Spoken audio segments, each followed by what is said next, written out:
Olá, querido irmão, estamos aqui em mais um programa Papo Reto. Hoje o papo é retíssimo, que é um papo de homens, mas para você, para sua família, para os seus filhos, para que todos vocês sejam extremamente abençoados. Hoje a gente vai fazer mais um capítulo do nosso assunto sobre depressão, vamos incluir a ansiedade, o suicídio, questões da psicopatologia que está hoje muito comum. Hoje a gente estava aqui falando em off, todo mundo é ansioso.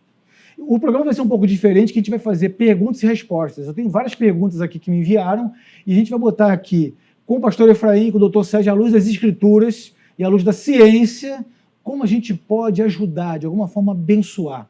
Mais uma vez eu estou aqui com o doutor Sérgio, muito obrigado. Ele é psicólogo do CETIF, ele tem abençoado os dependentes químicos, dedicando o seu tempo com tratamento psicológico. Muito obrigado por dedicar seu tempo aqui. Eu tenho certeza que vai ser de grande valia, tenho certeza que vai ser para a glória de Deus. Fala um pouco de você, do seu trabalho e de como é que funciona o CETIF.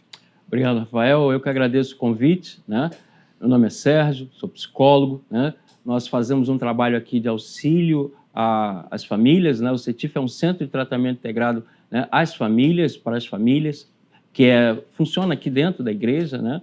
Então, nós temos uma proposta de estar nos disponibilizando para aqueles que necessitam dessa ajuda, né? Existem vários profissionais, inclusive psicólogos, né, que podem dar essa assistência, né? Nós estamos aqui à disposição, também com uma visão social, claro, né, de dando essa assistência, né, a todas as pessoas, como esse assunto que nós estamos falando propriamente dito para os homens, né, com relação ao suicídio, com relação à depressão, isso é algo real.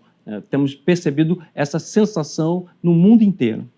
Antigamente, quando a gente era mais novo, assim, uma geração atrás, tinha muito mais complexidade em lidar com isso, em confessar isso, né? Hoje ainda existe, tanto que o índice de suicídio aumentou bastante. As pessoas estão ansiosas, tomam Rivotril para ficar calma, tem gente que fala isso, né? De manhã, tomam um remédio para poder acelerar durante a manhã e para dormir de noite. Enfim, existe uma complexidade na nossa psique que tem que ser tratada, existe um equilíbrio. O mundo pode exigir muito de nós, mas nós temos um limite. E se ele avança, há uma linha muito perigosa que pode estar acontecendo na sua vida. Então eu tenho certeza que vai ser luz aqui do pastor Efraim. Obrigado por estar aqui. Eu sei que você estava numa correria, no atendimento, e glória a Deus você pode estar aqui. Eu tenho certeza que você vai trazer luz, segundo as Escrituras, segundo a sua experiência, e a palavra de Deus vai também nos trazer refrigério a muitos que estão nos assistindo. Fala um pouco do seu ministério, você é pastor de rei da nossa igreja, e dos casos que você tem acompanhado, aconselhado e pastoreado. Bem, eu sou Efraim, sou pastor aqui na Igreja Batista de Atitude, e hoje nós temos enfrentado alguns casos assim, né, de pessoas que estão passando por alguma crise, por algum momento tênue, que passam por alguma dificuldade na vida. E essa dificuldade, às vezes, leva a pessoa no caso de desespero, porque a questão é que é algo que não passa, né? Que às vezes nós podemos dizer, a depressão passa, mas não sabemos quando. Porque é um processo diário de recuperação, um processo diário de luta pessoal da pessoa. Eu sempre digo o seguinte, só entende depressão de verdade quem já teve, né? Porque quem não teve não sabe o que é. A pessoa até faz porque é assim, porque parece com isso, mas só quem já teve que pode... Eu tenho uma pessoa que sempre dizia o seguinte, né? Tem pessoas que falam, olha, a dor que é insuportável é a dor do parto. A dor do parto normal, natural, é uma dor muito difícil. Mas as pessoas dizem o seguinte, mas a dor de cólica de pedra renal é também comparada a dor de parto. Então, só sabe que essas dores para a mulher que já teve filho ou para o homem que já teve cólica renal. Então, assim, eu digo o seguinte, a depressão também, por mais que seja algo da mente, mas só entende mais quem já teve. Eu vou brincar aqui, vai quebrar um pouco o gelo. Nos tornamos uma só carne em casamento, mas graças a Deus, essa parte da carne da dor eu não senti. Não sentiu, eu também não. Homem não aguenta isso, não. Graças a Deus. Mulher é mais resiliente em muitas coisas. Uma vez eu estava fazendo um tratamento dentário, minha esposa chegou, ela olhou, eu estava sofrendo, gente. Ela olhou, ela começou a rir. Ela, nossa, como é que... Porque eu estava sentindo uma dor, mas tipo assim, para a mulher, isso é fichinha, meu irmão. Isso é fichinha. Talvez seja por isso que o homem paga mais de resistente, mas no final, quando apresenta a sua fragilidade, é profunda, é forte, doída. Doutor Sérgio, eu vou começar com as perguntas. Gente, eu vou pegar meu celular muitas vezes, porque muitas perguntas me enviaram por áudio e por texto. Eu vou começar uma que é bem do momento em relação ao CETIF, que é sobre a questão de tratamento de viciados, de dependente químico. Eu tenho um irmão aqui que botou um texto aqui bem grande. Resumindo, ele era de uma família bem-sucedida, ele tinha muito dinheiro até os 18 anos de idade. Com 14 anos ele começou a ser usuário de drogas e aos 34 anos ele se internou. Ele é viciado, ele só tem o botão de liga e não veio o desliga. E ele fala que ainda perdeu o pai, que ele ficou muito mal, ele perdeu a esposa esse ano recentemente. Eu acompanho ele proximamente, eu sei como isso está doendo a ferida dele, entendeu? E ele fala que nós, como homens lá do nosso grupo, ajuda e abençoou a vida dele, tipo assim, deu uma motivação para viver. E a pergunta que ele faz, e que eu entendo que ele faz aqui, através do testemunho que ele fez aqui, o texto é muito grande, é que a gente pode ser tratado através de outras pessoas na simplicidade do acompanhamento. É possível, em dados casos, episódios dessa doença que é uma depressão, as pessoas, o próprio lar, dar assistência e ele ter um refrigério, ter uma cura, ter um tratamento. É possível, doutor, isso acontecer? Rafael, como nós estávamos até falando antes, né, cada caso é um caso, cada indivíduo é um indivíduo único, né, cada um tem a sua digital, cada um tem seu DNA.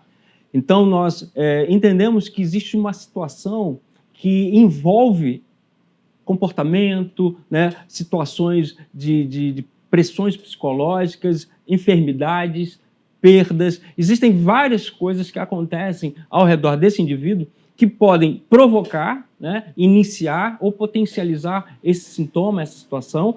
E, da mesma forma, existem vários recursos, situações em que essa pessoa pode ter, claro, numa situação leve, ela, através do exercício, através da terapia, ela tem esse alívio, né? Ela pode alcançar essa cura. Né? Agora, num sentido mais grave, moderado, como é colocado pela Organização Mundial, pelos manuais, né, de transtornos mentais, haverá uma dificuldade maior. Né? Agora, nós não temos como garantir. Não é receita né? de bolo, né? Exatamente, não temos como garantir se essa pessoa vai ter uma condição, uma vida, né, ideal, né, somente por esse aporte, por esse carinho.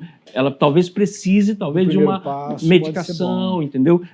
Tudo vai depender desse acompanhamento e da visão de um profissional, né, de uma visão de um profissional. Irmãos, entende uma coisa. As doenças da psique fogem um pouco ao padrão das doenças fisiológicas. Fisiológica, você está ali, toma um remédio A, B e C, 3 vezes ao dia, ok. A doença da psique é tratada com individualidade. Ela não classifica uma doença como um todo. Ela trata o indivíduo. O ambiente em que ele vive, a sociedade em que vive, a família em que ele vive, a construção dele, para daí saber o que potencializou aquilo. Eu falo isso com uma certa propriedade, que eu também já tratei de lutadores do UFC, não exerço como profissão, mas de formação tenho. Então, tinha momentos de lutadores que as pessoas não entendiam nada, que eu falava assim, eu quero conhecer a esposa, quero falar com os filhos, eu tenho que saber o ambiente em que vive, como está o local, como é a criação, expandir isso tudo para um todo, para que o indivíduo seja tratado, seja curado e possa se libertar das amarras. Então, é muito mais complexo. Talvez no primeiro momento alguns tenham a cura, mas alguns pode ser um pequeno passo. A gente dá aquela assistência, dá aquele... Até você me dizer assim, isso não é o bastante, não. Eu vou pegar você aqui pelo braço e vou te levar ali. Agora tem uma pergunta que é boa, pastor Efraim, é uma pergunta comum, parece bobeira, mas é muito séria, e isso fere muito. Imagina que você tem alguém, um ente querido que se matou, e ainda fica um monte de gente falando assim, foi para o inferno. Suicídio vai para o inferno? Essa pergunta sua é muito interessante. Eu me lembro de uma vez, de uma pessoa que estava no velório de uma pessoa, e uma pessoa tinha se matado. Meu Deus. O velório muito triste, muito angustiante. Muita dor, porque inesperado. Muita dor. E um pessoa infeliz chegou perto da mãe da pessoa e falou assim, que pena que ela está no inferno agora. Na hora de um velório, olha que triste. A mãe já desesperada por ver a pessoa ali. Essa pergunta é uma pergunta muito interessante, porque as pessoas levantam a mesa para a questão de Judas, né? Sim. Quando Judas estava naquele momento que ele vendeu Jesus, que ele foi profundo ali, que ele foi ali e se matou, que aí tem a teologia que fala, não, ele se matou, ou fala, não, ele se precipitou e caiu e rasgou ao meio, tem desse lado também. mas o bem comum, Tem gente que perde a maioria muito tempo, crê cara. que ele realmente se matou ali pela angústia do seu coração. Essa é uma pergunta que eu sempre gosto de dizer o seguinte, eu até falei isso para a pessoa um dia, quem define quem vai para o céu e para o inferno não somos nós. Falei, porque se nós definíssemos, eu acho que nós iríamos mandar Mas muito mais gente para o O inferno do que o próprio diabo. do que o próprio... É isso aí. Eu sempre digo, não somos nós que definimos. Graças a Quem Deus. define tudo isso é Deus. É Deus quem vai definir. E eu digo o seguinte, eu também gosto de comparar, porque eu falo o seguinte, o preço que Jesus pagou na cruz, Jesus pagou um preço altíssimo. E foi a redenção dos nossos pecados. Então a questão é que nós às vezes nós ficamos assim, pô, mas a pessoa se matou. Não é nós que vamos definir isso, irmãos. Eu sempre digo o seguinte, nós seremos surpreendidos lá no céu por pessoas, talvez, nós chegaremos lá e falaremos assim, poxa, mas você por aqui? Te desejei tanto pro inferno. E outra coisa, poxa, cadê o fulano de tal? Não está aqui. Ou talvez umas pessoas nem estarão lá, né, que pensam que vão e... É porque tem gente que você... que deseja a morte Que do deseja outro. a morte do outro. Sim. Assim, justamente, então assim, mas eu sempre gosto muito de pegar essa parte, principalmente quando essa questão do apóstolo Paulo em Romanos 8, que ele diz, quem nos separará do amor de Deus em Cristo Jesus? Amém. Aquele Romanos 8 ali, meu amigo, fala, a morte, e até a morte ele coloca lá, né? Porque ele fala colocando espada, a morte, ele fala, nada nos separa do amor de Deus. Então, assim, Uau. esse amor é muito profundo. Então, assim, eu tenho dificuldade em crer que... E outra coisa, o Dr. Sérgio está aqui e pode até confirmar isso. É uma doença psíquica. Sim. Como é uma doença psíquica... Ela não está nas suas faculdades Ela não está nas mentais. suas eu faculdades ia falar mentais, nas suas razões lógicas. Porque a gente fala assim, a pessoa... Gente, é um momento assim, a pessoa é no instalar... Ela não tem controle de si, ela não tem às vezes a pessoa vai ali, pá, fez aquilo lá. Eu lembro de uma vez de uma pessoa que tentou se matar, e aí, no momento que ela tentou se matar, tentou se enforcar e cortou fez o corte nos seus braços, tentou se matar, cortando, e tentou suicidar, se enforcando. E quando ela fez isso, o filho dela chegou e conseguiu cortar e tirou ela. E depois que ela tirou, ela disse assim, olha, a única coisa que eu queria era descer daquele local e me soltar. Amor, é uma coisa importante. Quer concluir, pastor? Eu te interrompi? Não. A maioria das pessoas que tentaram suicídio e sobreviveram foram perguntados, assim, e elas se arrependeram. No meio do caminho, o pessoal está pulando de cima de um prédio, e por um milagre, por uma questão divina, ela sobreviveu. A maioria, no meio do caminho, estava arrependida. Ela diz, meu Deus, né? Porque me ajuda. Ela mesma falava final, disso, assim, exatamente. meu Deus, me ajude, não sei o quê. Depois ela... A maioria Foi um absoluta. processo que ela passou tudo aquilo lá, mas ela falou, então assim, tem isso, nas faculdades mentais, a pessoa não está lá no juízo dela. É uma série de problemas, é uma coisa que eu digo, nós não temos como comparar. Então assim, tem como eu dizer, a pessoa foi para o inferno. Em primeiro lugar, Jesus diz o quê? Quem crê e pronto, será salvo. Vem cá, definição de salvação é definição Quem de crê Jesus. for batizado e quem não crê, ou seja, a questão da crença é o único que é inegociável. É inegociável. É Pela você fé, crer que somos salvos Jesus em Cristo. Cristo é Deus. É isso. Agora, a definição de quem vai e quem não vai, não cabe a mim, não cabe a nós, não cabe a ninguém. É Deus quem define isso. Então, assim, é igual eu falei, então é todo um processo que que a pessoa passa e que nós vamos chegar lá. Eu creio muito nesse aspecto, Rafael. Pastor Efraim, Rafael, porque nós estamos falando de um transtorno mental. É uma doença da psique. É uma doença da psique, a pessoa não dá conta. Alguns tentam falar, é de frescura, levanta da cama. Ela não consegue se ela não tiver ajuda, se ela não tiver apoio, entendeu? É isso que a gente tem que tirar esse tabu, achando que a pessoa dá conta, que ela resolve, que é mimimi. Não é. Alô, deixa eu dar um alô para vocês aí, um papo é reto. Alô, você que é porteiro do céu, se liga, vamos amadurecer, entendeu? Para de ficar amaldiçoando, destruindo a vida dos outros. Olha só a pessoa proferindo maldição. E sabe o que me faz lembrar, pastor Efraim? Eu estava no enterro de um tio meu. Eu era cristão, já estava começando o seminário. Não tinha um parente meu crente. Eu fui o primeiro de toda a parentela, nem vizinho, nem cachorro, nem pinico. Ninguém era crente. E meu tio amava muito ele, faleceu. E aí, então, irônico, você não é seminarista? Vai lá orar. Opa, eu vou. Falei, Deus me dá uma luz aqui. A minha oração foi simples, mas foi verdadeira, que eu sinto falta no meu tio até hoje. Falei assim, Senhor, eu creio que o Espírito Santo trabalha noite e dia. E que até o último suspiro o Senhor pode ter convencido ele do pecado, da justiça e do juízo. Eu tenho fé que eu verei no céu. Vamos orar, orei. Minhas tias se batizou, minhas primas se batizaram. Irmão, eu fico até emocionado de falar isso. Isso foi assim, uma avalanche na minha família. Essa mesma oração eu fiz no meu pai. E eu tenho fé nisso. Eu não falei em tom hipócrita, eu falei pela fé. Porque eu tenho essa expectativa. A minha saudade gera expectativa. E eu creio que o Espírito Santo pode convencer, até no último suspiro, que ele é o único caminho da salvação. Então, para de tentar jogar maldição na vida dos outros. Não, porque está escrito, queridão, dentro da psique, não tem domínio de existência, não tem domínio, não tem controle. Entendeu? Vamos amar o próximo como a si mesmo, não? Acontece muito no CETIF, agora eu vou perguntar por conta dos viciados e dependentes, depois eu vou fazer mais as perguntas que estão aqui, porque é recorrente em relação à pergunta do irmão que ele se trata como viciado, né? É comum no CETIF a ausência da família no tratamento, isso é importante? A ausência da família, né, a parte, né, vamos dizer assim, o acompanhamento, né, do cônjuge. Em cada situação nós temos observado isso. Tem situações que a mulher ela quer que o marido participe porque sente que o problema do casal está ligado a essa questão emocional, aonde não é só ela, onde precisa do apoio. E há casos que ele não quer acompanhar, né? Ela vai sozinha.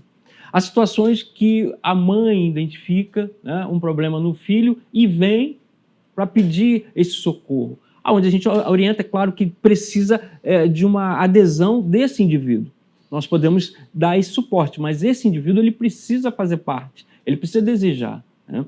Então, existem N casos, viu, Rafael? Tanto de apoio, né, que é primeiro a esposa que veio, que o marido está em depressão e pede socorro, traz o marido e o marido, né, vem meio que acanhado. Eu fui... tive um testemunho desse, né? A esposa veio, trouxe o marido, né, e falou por ele, porque ele não tinha condições, ele não tinha força, né? Ela que o trazia, ela que dirigia o carro, né? Então, isso é muito importante, esse apoio é muito importante. Mas, infelizmente, nós também temos casos de pessoas que estão sozinhas, né? E vêm porque identifica que precisa de ajuda, alguém falou, né? Como última saída. Eu vou mandar Sim. uma pergunta aqui por áudio, que estão me mandando várias perguntas. Vou botar aqui, vê se você consegue pegar aí direitinho, qualquer coisa me sinaliza. Olá, Rafael. Minha pergunta é a seguinte, a respeito dessa geração, né, que hoje a gente tem de muitos jovens, adolescentes, que se enfurnam no quarto para ficar jogando, navegando na internet, e muitas das vezes a gente sente que fora daquele ambiente ela é uma pessoa triste. Então, até que ponto esse ambiente virtual é uma fuga, e como essa fuga acaba prejudicando a vida dela aqui na vida real, né? E como a gente pode fazer para ajudar? Um abraço, paz. Doutor, contigo. Essa pergunta é boa, hein? Vou passar a bola para você. Eu tive a oportunidade de fazer esse tipo de percepção e acompanhamento. O que acontece, num caso específico, a pessoa ela buscava nos jogos esse acompanhamento que ela não tinha em casa. A família é uma família muito irritadiça, muitas brigas, né, dentro desse conceito, e a pessoa ela utilizava o headphone, o jogo, para se neutralizar, se proteger. Começou assim, e depois se tornou o quê? Uma coisa viciante. Um jogo chamava outro jogo, né? Uma competição chamava outra competição, e é o que a gente chama de adaptação do cérebro. O cérebro entende que aquilo ali faz bem. Os nossos mecanismos de defesa, que são coisas primitivas, eles vêm para proteger, que eles entendem que uma situação onde o simpático é acionado, o coração acelera, uma constipação, suor, o cérebro identifica que isso é perigo. O que ele faz? Levar esse indivíduo para um lugar menos perigoso. Quando o simpático é acionado, você só pensa em duas coisas, Rafael, pastor Efraim: fuga e ataque. Você quer fugir daquilo ali. Às vezes é uma prova que você não está bem preparado, você fica agoniado e você quer sair dali. Você foge. Mas não é porque ele quer fugir da prova, é porque o cérebro dele identifica que há algum perigo iminente para esse indivíduo. Então vamos tirá-lo daqui. Então, nessa situação de adaptação, o cérebro também entende o seguinte: quando ele está no jogo, ele está tranquilo, o coração dele está batendo a 60, 80 por minuto, né, vezes por minuto, a respiração dele está ideal, então ele está naquela homeostase, tranquilo. Então o cérebro quer fazer o quê? Repetir. Assim também é o vício da droga. Aquela droga trouxe aquela anestesia, aquele lugar assim, extra, melhor do que a pressão psicológica, do que o tumulto do trabalho. Então o cérebro, ele identifica aquilo como o quê? Prazer. Então vamos repetir. O comportamento é repetir isso que traz prazer para esse indivíduo. Então, às vezes, é o jogo. É ruim, infelizmente, porque nós somos seres sociáveis. Eu preciso de outra pessoa, eu preciso interagir com o meio onde eu estou, eu preciso dessa rede, né, familiar, nós necessitamos disso, isso é uma troca.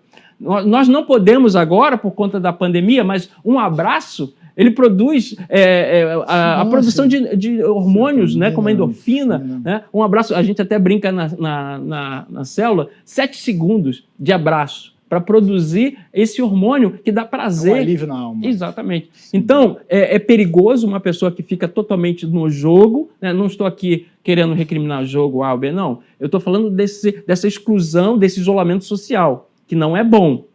Agora, o cérebro ele identifica como algo adaptativo para aquela pessoa estar bem. Então, ela vai repetir e vai continuar até buscar ajuda. Aproveita, deixa. Só uma questão também que eu estava pensando aqui, eu estava dizendo o seguinte, sobre a questão hoje da pergunta que ele falou aí, de que fazer com o meu filho, que acho que é filho dele, né? Jogo, é que fica de jogo. Eu acho que essa é uma questão que a minha esposa trabalha com crianças. E a pastora Wilson. Então, o que acontece? Nós o tempo inteiro ficamos conversando sobre essas questões que acontecem hoje. Nós temos o pequeno Tito lá, também tem a Betina também, da bebezinha. Então, o que acontece? Nós temos filhos pequenos. O que acontece? Uma coisa interessante que tem acontecido muito hoje, sabe o que acontece? O Rafael, certamente já viram isso. Os pais estão viciando as crianças cada vez mais cedo. Estão isolando elas cada vez mais cedo. A questão que eu estava até no shopping, eu fui com uns amigos, e eles estavam num carrinho de bebê, e eles colocaram uma tela para a criança não conseguia segurar, e eles colocou um tablet que fica pendurado ali, né? Porque a criança fica dopada. Sim. Aí, então, assim, em outro universo. Isso aí depois a criança vai se tornar adolescente. O que ela viveu todinha vai continuar, simplesmente continuar se isolando cada vez mais ficando no seu mundo. Aí depois talvez até mais difícil se retirar. Uma coisa que nós decidimos, por exemplo, nós temos hoje um tempo máximo do nosso filho assistir, por exemplo, que é 40 minutos. Foi uma decisão de 40 minutos durante o dia. O dia todo. O dia todo, nós fazemos ele 40 minutos. É um desgaste a mais, assim dizendo? É um tempo... Sim, é um tempo a mais. Sim. Que devemos estar dispostos a gastar. Mas no futuro, eu creio que nós veremos o fruto disso. Com certeza. Porque hoje tem acontecido muito isso, de crianças que ficam lá jogando o tempo inteiro, fica o tempo inteiro, porque nós moramos, hoje a maioria mora em apartamento, e às vezes não tem aquela questão de espaço, é mais fácil, é mais cômodo, porque tá dentro de casa tranquilo, tem aquela frase, porque na minha época era pequeno, que eu era criança, eu jogava na rua. Eu jogava futebol na rua, com os meus amigos. E pastor, Rafael, é a lei da semeadura. Aquilo que você planta, é aquilo que você vai colher. Se você plantar abacate, não queira colher morangos, né? Então, essa questão da recompensa, né? O cérebro também funciona com isso, né? Você tem uma recompensa, então ele vai repetir essa atitude ao qual ele teve uma recompensa. O cérebro adora a rotina, porque ele processa menos. Imagina se toda manhã você tiver que aprender a dirigir um carro. Imagina ter que levantar isso. Então ele funciona meio que no piloto automático. Com isso ele gasta menos energia. E na criança, bebê adora a rotina. Minha filha tem uma rotina ajustadinha, tem sua alimentação hiper saudável.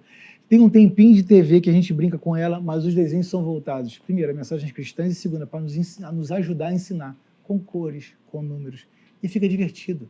Na verdade, a gente bota isso não para dopar ela, para nos auxiliar até no ensino. Minha filha tem 1 ano e 8 meses, conta até 10, sabe um monte de coisa, está falando para os cotovelos, ela sabe a hora que ela vai deitar para dormir, porque rotina. Irmão, se você bota teu filho, não, ele está lá no quarto e tal, pode acontecer com esse menino que eu citei. Com 5 anos, cortou a tela e pulou do apartamento porque tirou a recompensa que o prazer dava de se integrar socialmente.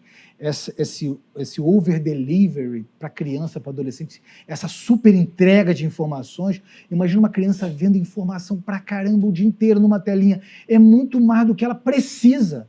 Então ela já começa com SPA, síndrome de pensamento acelerado. Aí já começa a gerar uma ansiedade, já gera insônia e uma série de outras psicopatologias que vão se desenvolver. E quem colhe o fruto é você, papaizinho, que está muito ocupado, deixando ele na telinha. Você pode falar assim, você não sabe da minha vida. Realmente, eu não sei da sua vida, mas você não é pai, você não é mãe. Então, a sua vida é cuidar do seu filho. Eu entendo isso, pastor. Eu entendo isso, doutor. Estou errado nisso? Eu não estou querendo dar lição de moral, já dando. Mas estou falando que a gente tem que saber até onde a gente pode dar e o não é necessário. Quer ver uma outra coisa, doutor? Isso é uma pergunta minha, que eu vejo muito acontecendo, por exemplo. Hoje os pais andam tão ocupados que eles não querem mais o respeito dos filhos, eles querem a aceitação. O que cria com meninos assim? Você está focado em uma outra área no atendimento do CETIF, mas eu entendo que hoje muitos pais eles querem que os filhos sejam aceitos e compram os filhos, né? Isso futuramente vai gerar ansiedade, gera depressão, gera ausência de figura. O que pode gerar como consequência? Depois vou mandar mais uma pergunta daqui. É muito complexo, né? O que nós vamos ter, né, da consequência disso, infelizmente, só essa geração, né, vai poder comprovar ou dizer, né? Claro que se você incita a não negação, né, é comprovado, se você nunca passa por uma questão de frustração, né, você vai viver uma vida, toda ela, né, à base daquilo ali. E a primeira frustração, que para um indivíduo que já está acostumado seria algo fácil ou até compreensível de lidar, para esse será muito mais complicado, né?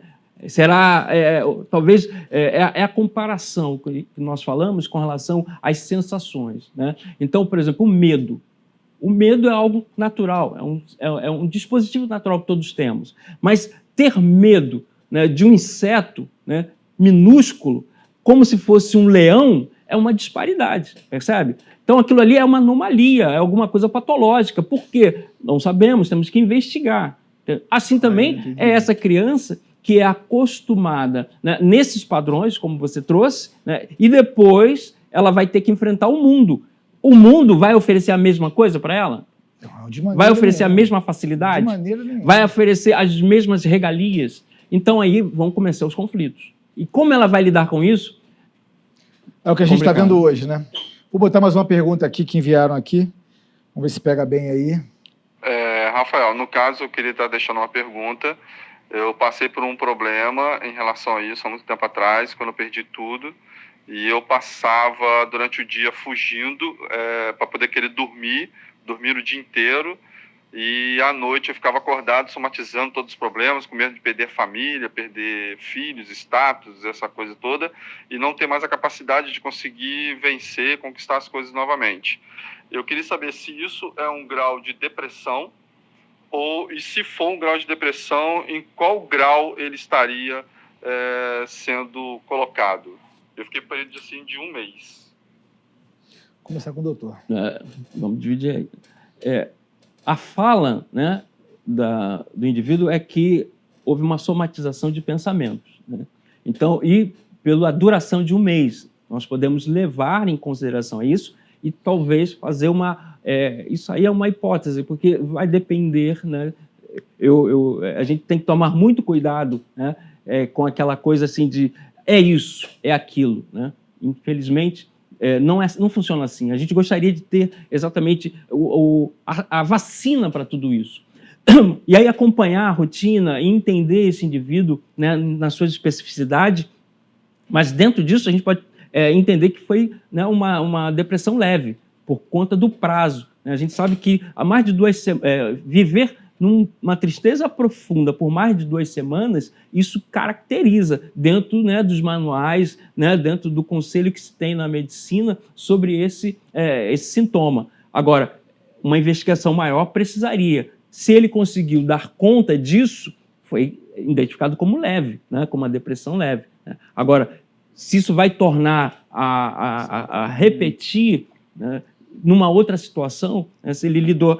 o episódio, né, do pensamento, né, de pensar... Isso é comprovado, o pensamento de um pai de família, né, na sua dependência, no sustento, né? Isso já trouxe, infelizmente, já levou pessoas ao suicídio, como foi falado, né, até próprio no condomínio, né? Então, o que gerou isso?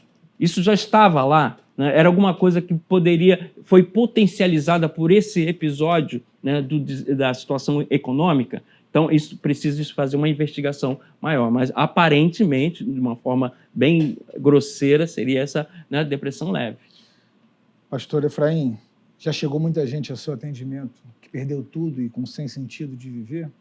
Como é que foi o caminhar? Muito. Igreja, então, isso acontece? Eu tenho um caso, por exemplo, de uma pessoa que chegou na nossa célula, acho que uns 2 anos atrás, porque eles tinham uns bens, tinham muitas coisas, e perderam tudo.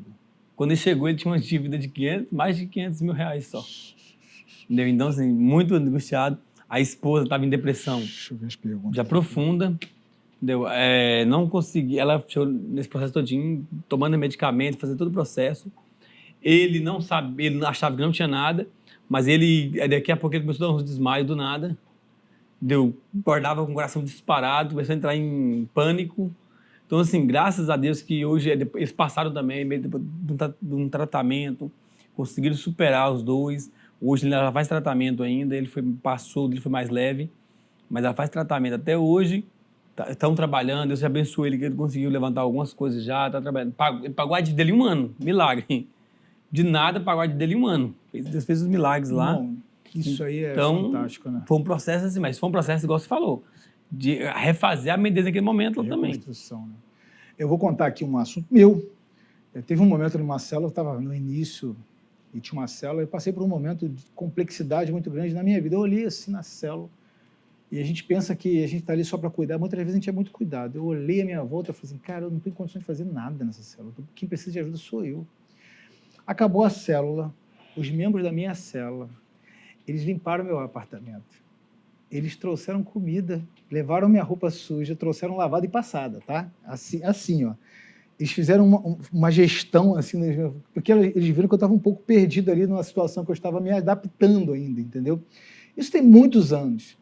Isso faz lembrar o que o doutor falou aqui, como é importante estarmos inseridos em sociedade. O isolamento das redes sociais, que você conhece o mundo inteiro, não conhece ninguém, talvez possa trazer um sistema de ansiedade, de predisposição a uma depressão e suicídio. Mas a célula é a família talvez que você não teve, ou que você queria ter. Porque aqui, meu irmão, a gente, numa roda de célula, você aceita e amar do jeito que você é, do jeito que você não tem noção das pessoas que estão à sua volta. Teve um caso de Vida Vitoriosa, eu posso falar aqui, não vou contar a vida, óbvio, que ele contou em testemunho, eu posso falar, o camarada era matador profissional e o cara hoje salva vidas. Só de Cristo pode fazer isso. Ele, num dado momento, ele perdeu o sentido da vida. E várias outras pessoas que passaram por violências que você fala assim, eu não aguentaria. Muitas vezes eu olho assim, meu irmão, não aguento isso não. E graças a Deus a pessoa mudou de vida. A família que às vezes você pensa que não tem, nunca vai ter, você pode encontrar no lar que talvez está do lado da sua casa. Ou você pode ser a família de que um potencial suicida precise para salvar a sua vida, para dar um primeiro passo. Eu não estou também falando que a doença precisa disso, senão eu estaria desmembrando toda a ciência envolvida nisso. Mas eu estou falando que existem, pela sua individualidade da doença, existem casos que você vai estar salvando uma vida só dando um abraço. E você, maridão, que está aí em casa aí, ó, você já deu um abraço nos seus filhos, já deu um beijo na esposa, deu um abraço nela. Ah, não, ela sabe que eu faço tudo para ela. Meu irmão, eu estou falando de dar um abraço. Não estou falando dela saber ou não, dá um abraço. Existe um poder fisiológico, espiritual profundo nisso. O homem não sabe lidar com esse negócio. Doutor, você vai num presídio de homens, vai lá no dia da visita, é lotado de mulher visitando, vai no presídio de mulher. É meia dúzia de homem que às vezes é o filho que está indo lá visitar. Não é o marido, entendeu? Não é o pai. Rafael, muitos casos onde a queixa, né, principal daquele indivíduo era exatamente isso, né? O abandono. O abandono dentro de casa, como o pastor Efraim falou, às vezes as pessoas estão afastadas e dentro de casa. Nesse caso de isolamento, nós temos ouvido quantos casos de separações, porque as pessoas estão dentro, estão confinadas, mas não estão conseguindo se relacionar, se comunicar. E às vezes um abraço faz a diferença, um pedir perdão, sabe? Me perdoa, eu falhei com você. É libertador, tem um negócio incrível no perdão. Não querendo entrar na praia do pastor Efraim, né? Mas já entrando, Jesus podia ter feito tudo sozinho. Por dele ele tinha. Mas ele chamou 12 homens. E perfeitos, né? 12 homens perfeitos, não eram? Todos falhos. Cada um com suas comorbidades, né? Cada um com as suas situações, né? quem somos nós, né, para tentar entender, né, o que acontece naquele coração aflito que um pai não deu um abraço, né? Ou, infelizmente, às vezes um abuso também acontece, né? É forte, né? Bom, a gente está no nosso final. Tivemos algumas perguntas só, a gente conseguiu evoluir bastante. O que a gente pode falar para direcionar os irmãos em relação, principalmente, que a gente não tocou muito sobre a ansiedade. O que a gente pode fazer para se prevenir dela? Você sabia, irmãos, que, por exemplo, eu trabalho com tecnologia e muitas das vezes eu pego meu telefone e largo no canto e falo assim, eu vou ter um timing sem isso. Eu comecei a fazer isso alguns anos atrás, quando eu esqueci meu telefone, me deu um negócio. Parecia que eu estava, acho que se eu tivesse esquecido a roupa, não daria tanto nervoso isso. Eu falei assim, existe algo que eu preciso tratar. Olha como é que se conhecer suas limitações ajuda. Eu falei, vou parar, certo time. Meu irmão, tem momento, pode ligar 1 bilhão de vezes, meu telefone vai estar como ele está ali, quietinho. E não existe nada nesse mundo que vai fazer isso mudar, porque eu vou estar no momento com a minha família, vou estar no momento eu comigo mesmo, um momento de leitura e tudo mais. Eu faço isso para a minha saúde emocional. Não estou falando que eu sou exemplo, não, tá? Eu faço isso para a minha saúde, porque senão eu adoeço da psique. É o que a gente está tratando aqui. Isso serve como recomendação. Que recomendações mais você daria? Eu estou dando de exemplo. Quais recomendações você daria para os irmãos se livrarem da ansiedade que potencialmente, não necessariamente a tecnologia pode estar gerando? Se você me permite, vou até dar um bônus aqui, né, para os seus telespectadores, né, e para vocês mesmos. Ó, é um exercício de relaxamento, né, que você pode encontrar em qualquer lugar, até mesmo na internet, né, utilizando, pedir aqui os homens aqui para me ajudar, uma mão mais ou menos assim em cima do umbigo, né, outra aqui no tórax, para a gente identificar que quando a gente está assim, essa respiração não está sendo uma respiração equilibrada, uma respiração potencializada para oxigenar o cérebro, né? Então temos que usar o diafragma. Lembra quando fazia aquele exercício lá no coro? Si, pá, pá, pá, pá. Então inspira usando o diafragma. Enche o pulmão de ar, não mexe aqui, por isso que a mão está aqui para não mexer, né? Vou tirar a mão do microfone e segura 4 segundos, solta, relaxa. Mais uma vez, inspira, usando o diafragma. Segura. 1, 2, 3, 4 e solta.